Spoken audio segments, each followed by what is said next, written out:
यदुकुल का संहार। जब 18 दिन का युद्ध समाप्त हो जाता है तो श्री कृष्ण अर्जुन को उसके रथ से नीचे उतर जाने के लिए कहते हैं। जब अर्जुन उतर जाता है तो वे उसे कुछ दूरी पर ले जाते हैं। तब वे हनुमान जी को रथ के ध्वज से उतर आने का संकेत करते हैं। जैसे ही श्री हनुमान उस रथ से उतरते हैं, अर्जुन के रथ के अश्व जीवित ही जल जाते हैं और रथ में विस्फोट हो जाता है।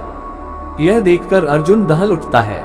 तब श्री कृष्ण उसे बताते हैं कि पितामह भीष्म, गुरु द्रोण, कर्ण और अश्वत्थामा के घातक अस्त्रों के कारण अर्जुन के रथ में यह विस्फोट हुआ है।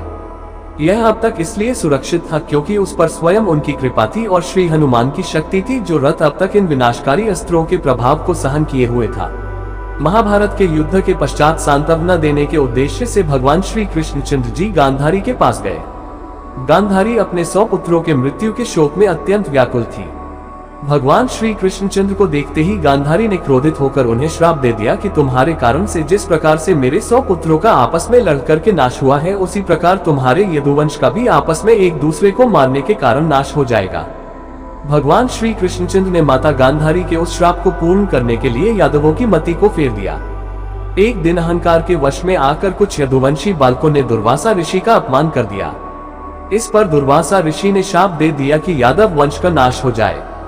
उनके शाप के प्रभाव से यदुवंशी पर्व के दिन प्रभास क्षेत्र में आए। पर्व के हर्ष में उन्होंने अति नशीली मदिरा पी ली और मतवाले होकर एक दूसरे को मारने लगे। इस तरह से भगवान श्री कृष्णचंद्र को छोड़कर एक भी यादव जीवित न बचा।